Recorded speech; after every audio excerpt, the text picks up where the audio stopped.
This is the Morning Drive Podcast from Double T 97.3, presented by Cantex Roofing and Construction. I'm Mike Hebert, owner of Cantex Roofing and Construction. Every day is game day, and we'll get it right when it comes to your roofing, construction, windows, and mirrors. Call Cantex Roofing and Construction today. Together, we are one serving you. I'll get to baseball just 1 second, but I heard this last night and just wanted to pass this along. But former Texas Tech coach Cliff Kingsbury is now the assistant head coach with the Los Angeles Rams. Mm-hmm. So congratulations to Coach Kingsbury, who last year was the offensive coordinator for the Washington Commanders. I don't know what his specific duties are. But that's not new, right? I mean, that's been... Well, he was on the staff, but they announced the promotion yesterday to assistant head coach. So he was just going to be an OC. And now he got a promotion. Now he got a promotion. Yeah, okay. And I don't even know if he was going to be the OC. I mean, they hadn't really specified specifically what his duties were going to be. But anyway, so he's now the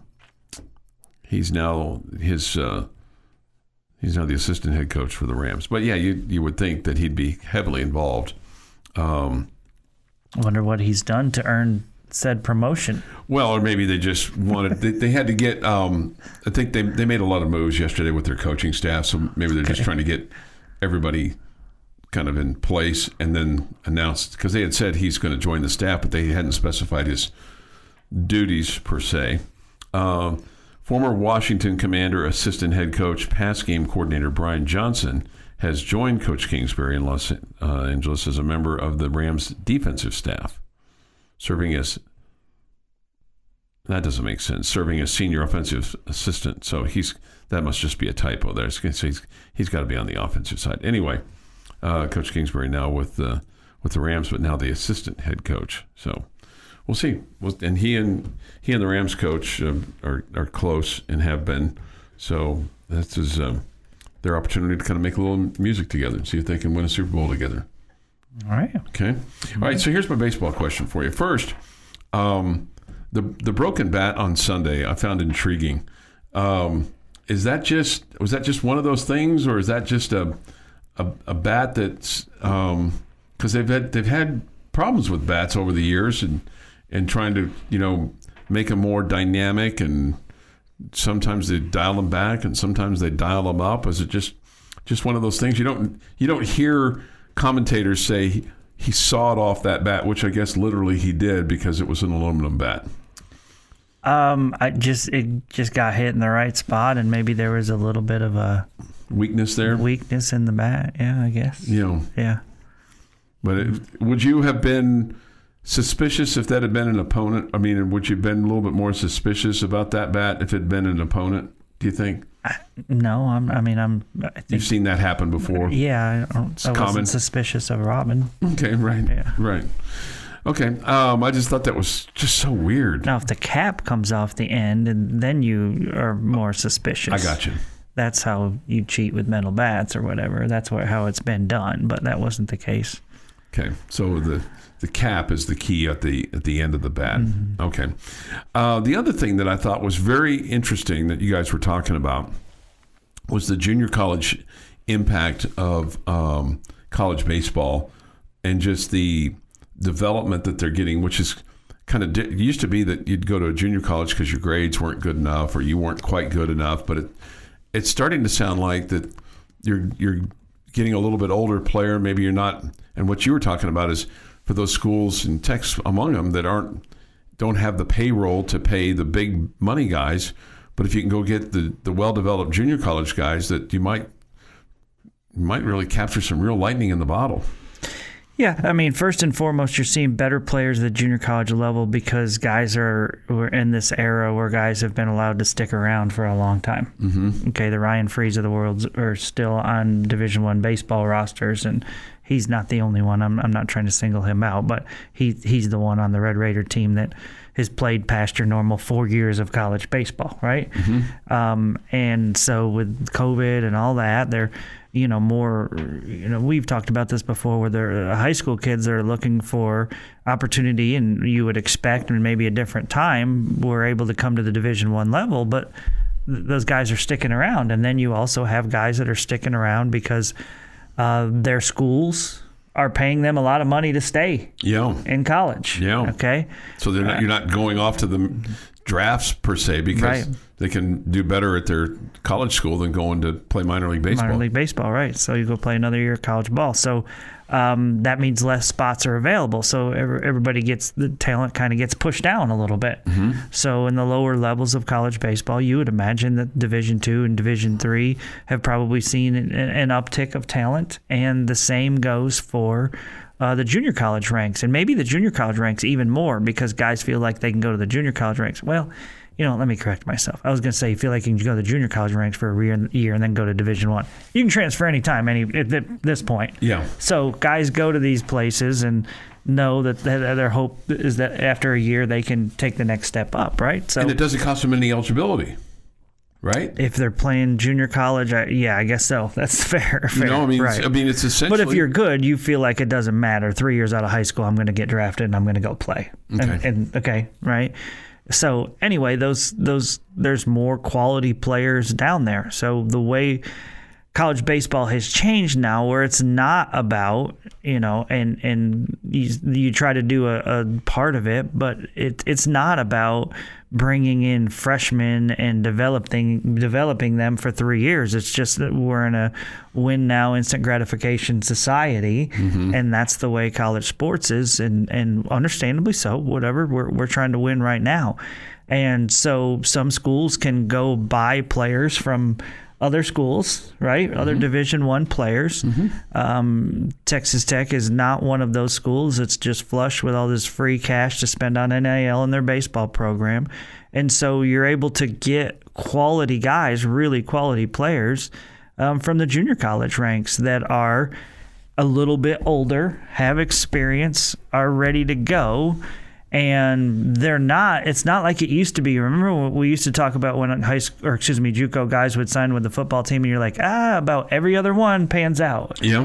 It's a higher percentage now, especially if you're picky and you're a good program and you know what you're looking for. I mean, the Red Raiders have two in their starting lineup right now that are I think going to be huge factors, and that's Matt Quintanar, your catcher, and also Caden Ferraro, outfielder DH for the Red Raiders. So, I mean, you're getting really quality players that are ready to come in and compete and make a big impact right away. I just found that really interesting when you guys were talking about that and how you explained that, and so hopefully that can be a way for them to kind of get some diamonds in the rough, so to speak, and smooth them out. Yeah, no doubt. Your daily dose of sports and fun. This is the Morning Drive Podcast from Double T 97.3, presented by Cantex Roofing and Construction. Tuesday, February the 24th, 2026. With this day in sports history, here is Jeff McGuire. Today, not a big day for you two. Big day for a lot of us, though. Us. Us Us as in the United States? Nope. Us as in the state of Texas. Not for necessarily you two. Okay. Big day for Texas. Okay. 1932. Malcolm Campbell sets the world land speed record of 253.96 miles per hour, driving his famous Bluebird car at Daytona Beach, Florida. I am not going to make the joke about Chuck Heinz Pinewood Derby car. Just for Chuck today. Among the things that I've regretted. I'm not making the joke. I didn't make the joke. That would be one of them. 1970. You should never regret a Pinewood Derby car, Chuck. They're fun. Greg Lowry scores 32 points as Texas Tech beats Rice 78-66 for their 7th win in an 8-game stretch and 6th straight overall with a Lubbock victory. Wow. 1980. U.S. hockey team clinches gold medal with a 4-2 win over Finland at Lake Placid Winter Olympics. This came after the Miracle on Ice against the hot favorite Soviet Union. Suck it, Finland. 2013, 55th Daytona 500. Jimmy Johnson wins his second Great American Race. Danica Patrick, first female to start from the pole position. Also, best finish ever by a woman at the time at Daytona. She finished 8th. And in 2018, The first-ranked Red Raiders track and field team made program history, securing their first ever Big 12 indoor track and field championship title with 143 points on the men's side. They'll try to do it again this weekend. It is National Cupcake Day in Canada. What, So, can we not have one here? we can have one here, but we have to acknowledge that it's in Canada today, that it's Cupcake Day. Well, why would we be giving national days in Canada? Because it was Cupcake Day, and I didn't want to not have a cupcake today. Well, you could have just dropped the Canada aspect of it. Well, we need to be somewhat accurate. It is Tortilla Chip Day, though. Okay. I'll take the cupcake. Kristen Davis is 61. Billy Zane, 60. George Thurgood, 76. And Jeff Garcia is 56. That's my quarterback. And on this day, in 1836, to the people of Texas and all Americans in the world, fellow citizens and compatriots, I am besieged by 1,000 or more Mexicans under Santa Anna, wrote Colonel Travis from the Alamo, surrounded by 5,000 troops and being besieged. The ending of the letter, as we all know, victory or death. And that is this day in sports history. And meanwhile, all you people in Canada are up there eating cupcakes today. Yep. That was the part of the letter that nobody really reads. That nobody reads. Yeah. Right. Thoughts, comments, Yates Flooring Center chat line. Go to WT973.com for that. The Visual Edge IT hotline is open, too. The mobile app is presented by Happy State Bank. Just for those of you that are keeping track and looking forward to our spelling challenge, which is brought to you by Davis Paintless Dent Repair as part of the Lubbock Regional Spelling Bee presented by Sonic and Double T 97.3. That will be at 8:15 this morning so we can have our weekly conversation with Coach Gerry Glasco. I wonder if he's a good speller. That could be a question we ask him. No, because, what I've learned in our brief conversation with Coach Glasco is he is very detailed, which I appreciate. So I don't want to get derailed with a innocuous question when we have the head coach of the we talk to him team every in the week. country. We can throw one curveball and let him smack the heck out of it. My guess is he's not aware that, because he's focused. He's laser focused on his team. Not aware of a spelling bee. Probably in his day, had heard of the spelling bee in D.C. Don't know if he even thinks it's still going on or not, but he wants to talk ball, man.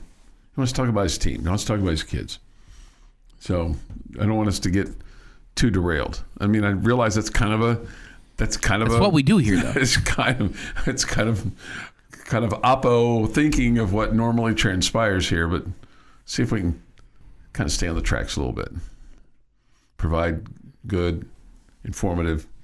Okay, so it wasn't a stroke yesterday, Jamie. Yeah. It was an invasion of the body snatchers. 6:50 this morning here on the Morning Drive on Lubbock Sports Station, Double T 97.3. Look forward to that. Well, baseball this weekend as Cal State Bakersfield comes to town Friday, Saturday, and Sunday, and it's busy all week long. And tomorrow we'll have Red Raider baseball with Tim Tadlock. He should be in a chipper mood, I would think, tomorrow. I would guess so. He was in a good mood last week. Yeah, but just even better because of the wins over the weekend. I've never known him to roll in there to the coach's show. Giddy? No, yes, but also in a bad mood. Okay. This was reported late last week. I meant to get to this yesterday, but John Rothstein from CBS Sports is reporting and has reported that Tarleton State coach Billy Gillespie will not return next year. Apparently, he's got some health issues. They're currently 14-13. He's not coached since January and continues to deal with some health issues, of which I don't know what the nature of the health issues are. So He spent time at Texas A&M and Kentucky, and of course here at Texas Tech and Ranger College, and then went on to Tarleton State. He began his career at UTEP. So that's that may be it for him. He is just about my age. He's about 66.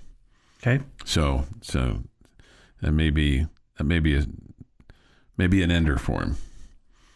End of his coaching career? Yeah, end of his coaching career. Okay. I wonder what kind of a television commentator he would make. He never felt like a big talker. Yeah, that's true. But I mean, he could be. I bet you he could be colorful. Especially that day that I saw him in the line, the concession line at a Rangers game. He couldn't get away from me fast enough. He's like, of all the places I got to be.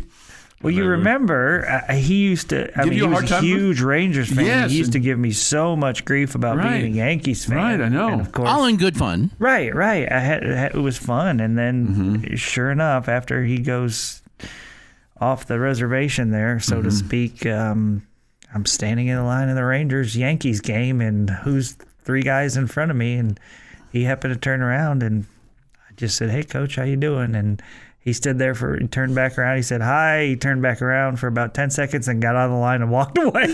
He didn't get his food. I was going to ask him anything else. Yeah.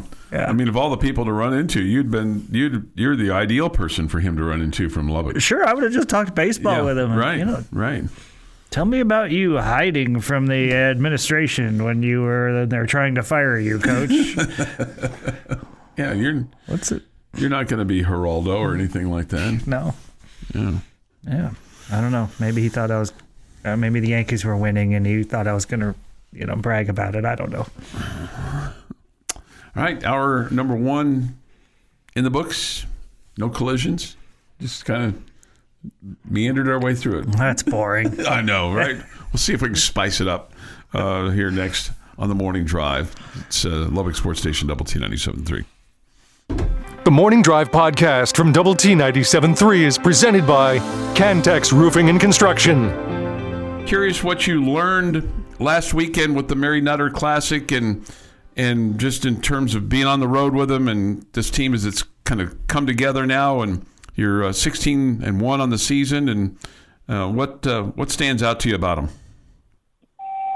There's a lot of different ways that they can win. They just have a lot of different talents.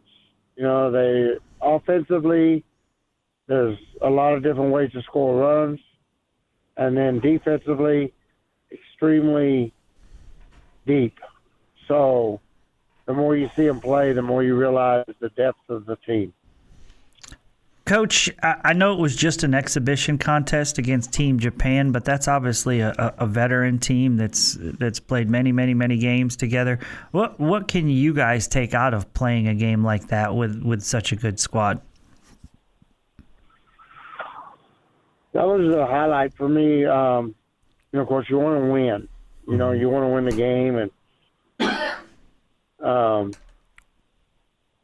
we had our chances. But they threw their two best arms against us. They threw their best young arm. They started their lefty, and then they came in at the end with Wayno, who's been their top arm for the last probably 10, 12 years. And we had our chances. We had the bases loaded in the sixth. We had two on the seventh. We just didn't get that run across. But I thought it was a tremendous defensive performance and a tremendous pitching performance from Caitlin Terry, which I think we needed to see that. We know Caitlin's a really good pitcher, obviously, but to see her do it in our uniform and to see her do it with our defensive players surrounding her was really uplifting and beneficial, I think, in a lot of ways. And then to see the defensive effort behind the plate from Loggy, she was she made 2 plays on bunts in front of home plate. That was just tremendous. And then caught a pop fly that went back by the third base dugout. She came almost all the way to the third base dugout and caught a pop-up. She was really outstanding. And those were critical plays. And plays that a lot of teams just can't make at the college level. So, and then our shortstop, Haley Tony, was outstanding. The entire defense was really good. So that's what Japan normally does. They'll just break you down. Logan made a great catch out in left field against the wall, made it look routine. So it was just a tremendous defensive effort and then a great pitching effort. And so it made it look really simple at the end of the night.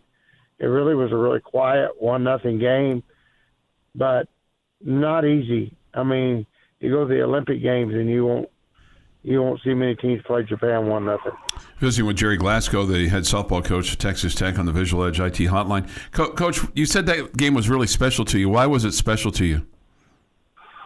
Because that's a game when most teams are going to play them and get blown out, and lose 7-1. Or you have to understand softball. You really have to know the detail of how good Japan is. I coached the pro league and won the championship 3 years.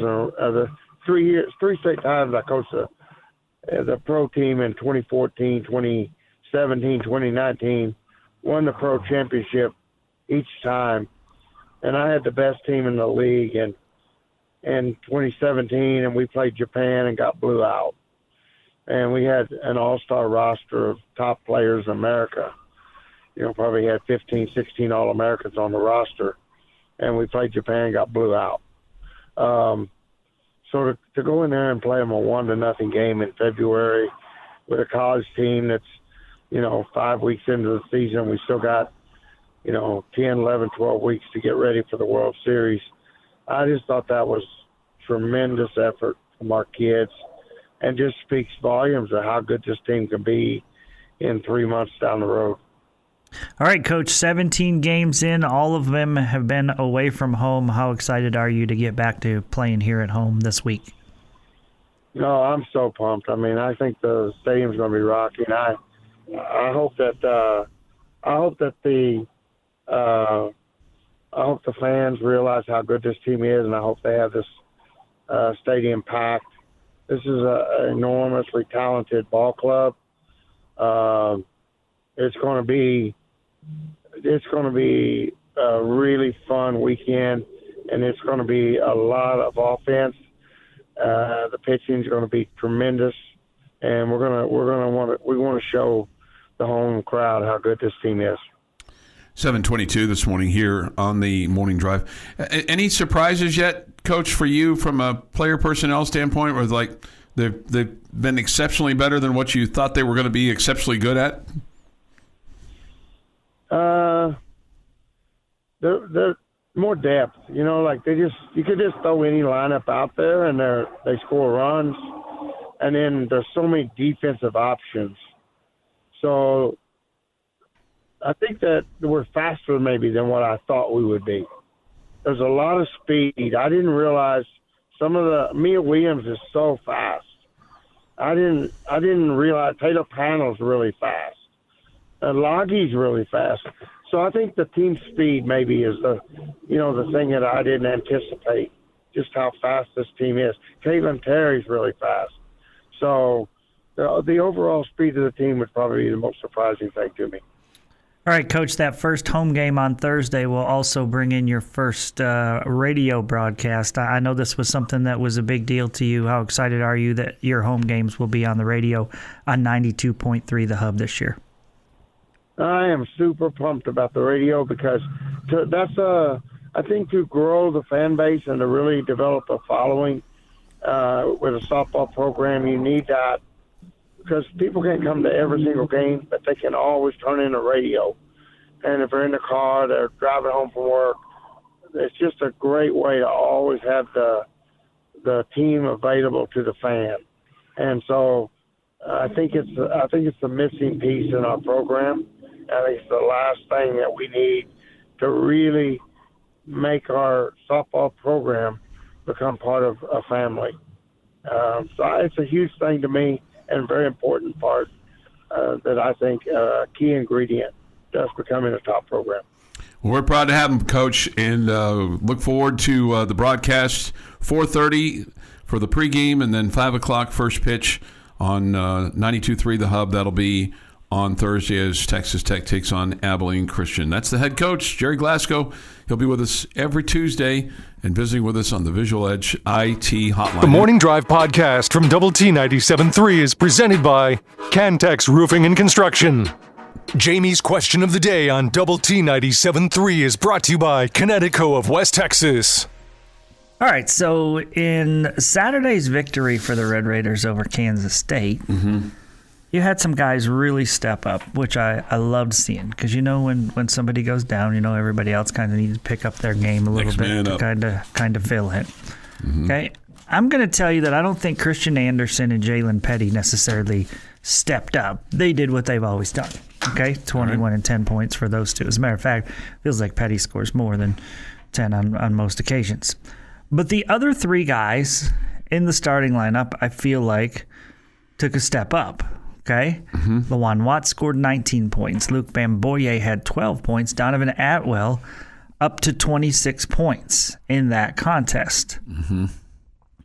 My question for you guys today is, and you can choose somebody coming off the bench too, which of those three or somebody coming off the bench do you feel like has the potential to continue taking that big step forward, or which do you feel like was going to be kind of a one-off? Wow. So which guy do you think will consistently do what he did on Saturday?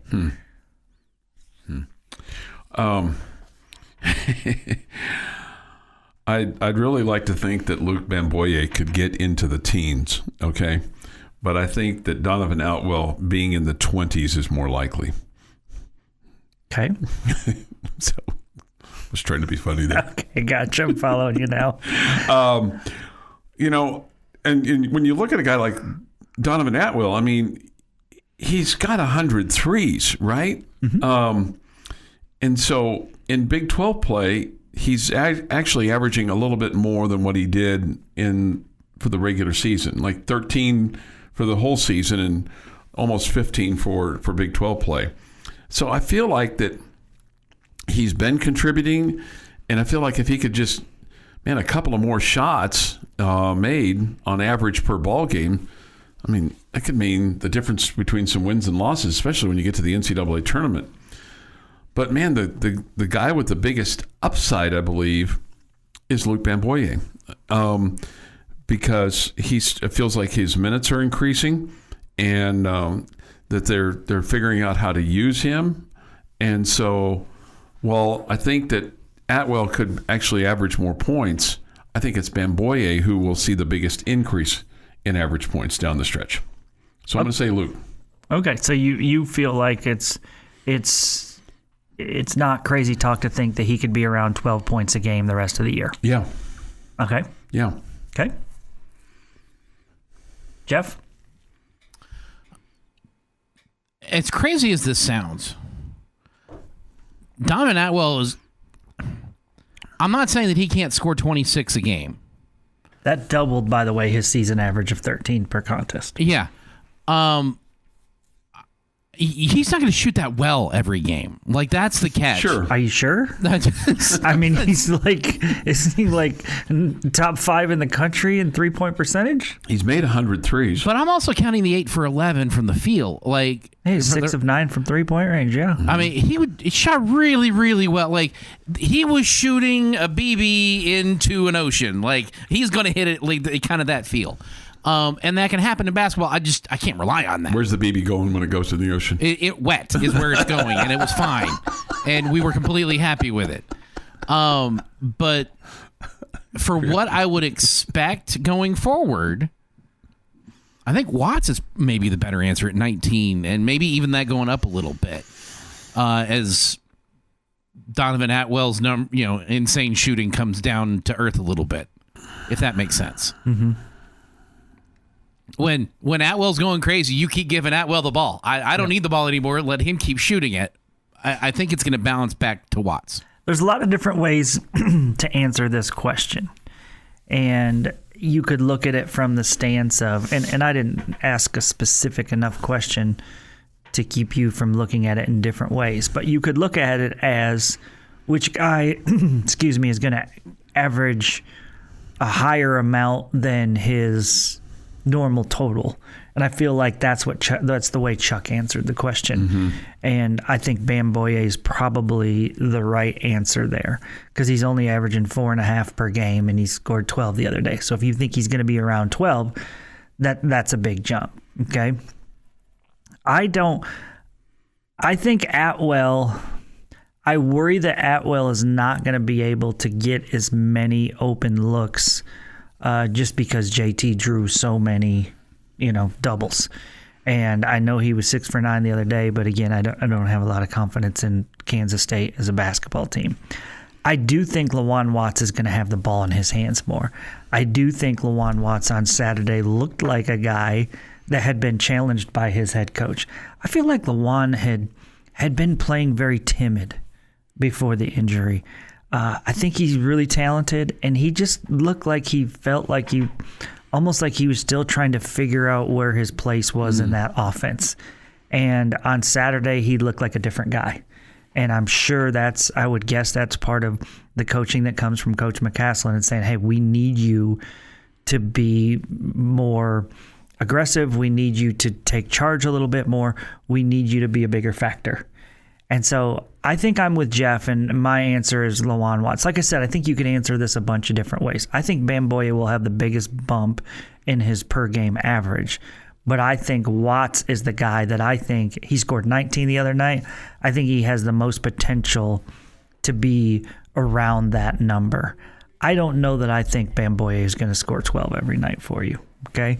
But I do think Watts can be high teens. And to be honest, I think Bam Boye can be, if he's at 8, you're probably feeling like he's a bigger factor than he has been and still contributing at the offensive end of the floor. So, again, you could have answered this a bunch of different ways. Atwell's a good answer because ultimately he's such a good shooter. You feel like, hey, he's got to get more touches. I just worry about him not getting as many good open looks because JT's not drawing doubles for him right now. But it's awesome that all three of them stepped up in a big way. Christian Anderson had scored 2 more points than his season average. Petty scored 1 more point than his season average. So everybody chipped in a little. It wasn't like one guy felt like I got to do this on my own. That's a sign of a good team and probably a well-coached team as well. How do you eat an elephant? 1 bite at a time, and it probably takes more than 1 mouth to eat the elephant. So they're doing that right now. I'm trying to cut back myself. So. Your daily dose of sports and fun. This is the Morning Drive Podcast from Double T 97.3, presented by Cantex Roofing and Construction. I either missed my calling or it was my calling in a previous life, but I just think I would have been an excellent ringmaster. Okay. I think, put a top hat on me and a tuxedo and just let me introduce, ladies and gentlemen, boys and girls of all ages, Ringling Brothers Barnum and Bailey Circus is proud to present The Morning Drive. The Morning Drive. And then they'd have this circus come out and perform in front of, but you'd have the 3 rings, you'd have the... I don't understand why you don't think that's what you're doing right now.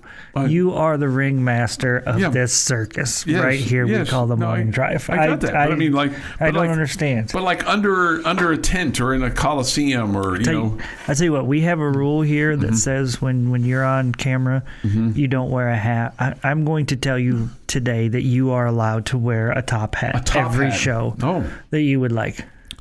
I think it's just like special occasions, Okay. Special occasions. And if you can do the wave and roll it down your arms, that would be really cool. That'd be too. Awesome. That'd be really do that. And we got to toss it up and then have it come back down and roll it up there. I just want to be able to just introduce things, Gunther Gable Williams, the trapeze, the artists on the Jeff high McGuire wire. On the this high day wire. in sports history. On the high wire, yeah. All right.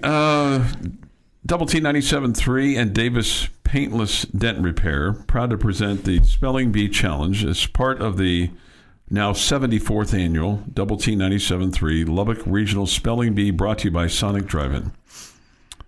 We're hosting the 74th annual Lubbock Regional Spelling Bee with Fox 34 on Saturday, March the 7th. You're invited to attend. It'll be at 10 a.m. at the YWCA. The winner of the Regional Bee goes on to advance to the Scripps National Bee in Washington, D.C. That's the big B. Okay? Mm-hmm. You spell the words correctly, and you get to advance. Now, I'm just spelling a word, as is Dr. Mike Gustafson during Tech Talk, in the spirit of the competition. Yesterday's word was nincompoop. Completely random word, according to Jamie. And I misspelled it. I missed it by a letter. Shockingly today, popping out of the randomizer is your middle name. No, it's not Michael. Okay. Okay, the one that your mother gave you. Right. But like you're truly, like if they say, that Chuck is your middle name. Okay? Okay. Today's word is schmooze. Schmooze. I think it's SCHMOOZ, schmooze.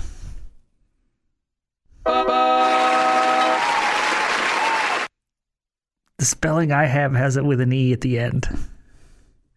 Are you seeing it with no E at the end, Jeff? I know what it is. I'm seeing it as schmoozing, as in the plural. There is an E at the end.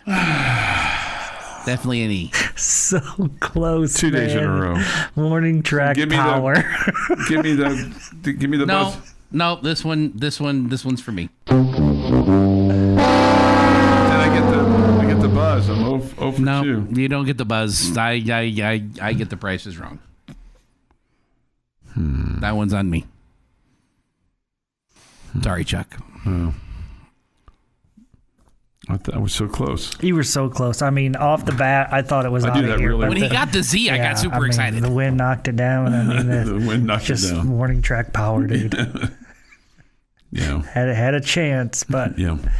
You weren't quite Robin Villeneuve. See, this is what happens when you have the world's worst speller be the judge of the spelling bee. I just got a little overconfident there. Yeah. I thought the 3 ball was up and good, and I was turning around and running back to the other end. And then it rattled out. Yeah, hey, man, you were just getting back to play defense. Spun That's out. it. Yeah. Spun out. Well, but I had my hands up in the air, you know. He was doing. You were blocking passes. 3 goggles. You know what? Yeah, I was doing the too short, too short. Too small. Too small, yeah, too small. Too short. There's Chuck Heinz, the athlete. I wonder which would be his go-to trash talking, celebratory. I was move. never good enough to. Maybe he's pumping the veins. No. He's giving the. I don't know what he would be doing. You know what I've been doing here lately, which is not very becoming. When people discover, and I'm like, hey, I'm X number of years old. And they look at me, and I'm like, then I'll say to them, hey, take a look at this, and let's see if you can look like this at 65, okay? Because I feel like I'm in pretty good shape for 65. Okay. I feel like I can do things that most 65ers can't do. All right, well. That's good. It's good to have that confidence about myself. Well, it's good to have confidence. Good to feel good about yourself. Yeah, that's allowed. Yeah. This Chuck wears many circus hats. He is the ringleader, sometimes the clown, and with some of his comments, he seems to be walking a tightrope. Yes. There's all of that. When I shared the banana bread story yesterday, I kind of got a little look of disdain from the lucky lady, and then daughter number 1 said, I was thinking about making banana bread last night, but I just ran out of time. Yeah. And you responded, well, you've been thinking about it, making it for 2 or 3 years now.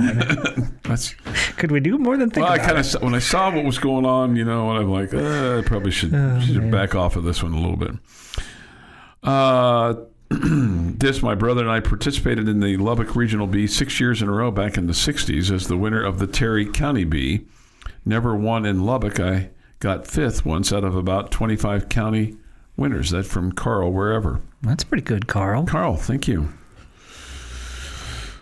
8:22 this morning here on the morning drive. All right, Texas Tech basketball tonight as they take on Cincinnati. Here is the head coach, Grant McCaslin, on Cincinnati's defense. You know, it's the same. Team rebounding's the way we're going to win. I mean, we've always been that way from the time we've been here. How connected can we be on the defensive end? How well can we rebound? How well do our guards rebound every game? And the better our guards rebound, the better our team usually is. And it's never going to be one person. It's just going to be collective and our pursuit of the ball and how aggressive we can be. And not just rebounding, but like just those balls that are loose and bouncing around. When we get those, you can tell we're playing the right way. Man, those 50-50 balls are just so important. So important. And I think some of that is coachable, teachable, but I think a lot of that is just innate upon the individual, the sense of urgency that they have, because you can have that pregame conversation of, we got to win the 50-50 balls. But then it seems like, I mean, no matter the level of you just know which of those kids, if you watch a team for very long, I don't care what level, you know which kids are going to be the scrappers, right? Mm-hmm. And they're the ones that are diving and trying to come up with a loose ball and, you know, force the tie-ups and things along those lines. I think sometimes, though, there's anticipation factor for some players that allows them to, it just seems like they're in the right place at the right time. Yeah. And that comes into play with loose balls as well. I mean, when you think about a guy like Dennis Rodman, right? He was really, really good at anticipating, seeing a shot go up and anticipating where the ball was going to end up after it went off the rim, right? Mm-hmm. And so I think there are players, and I'm sure Coach McCaslin could tell you that there are some on his team that have that ability. They just read the ball where it's going so well. And I think that's off of rebounding. I think that's off of loose balls and those kind of things. And so I think effort is a massive part of it. It's the biggest part of it, no question. But I think some players just have that ability to and anticipate where the ball's going to end up, and especially off the rebounding thing. They do such a good job with that. This has been the Morning Drive Podcast, presented by Cantex Roofing and Construction. Check out our library of Double T 97.3 podcasts at doublet97.3.com.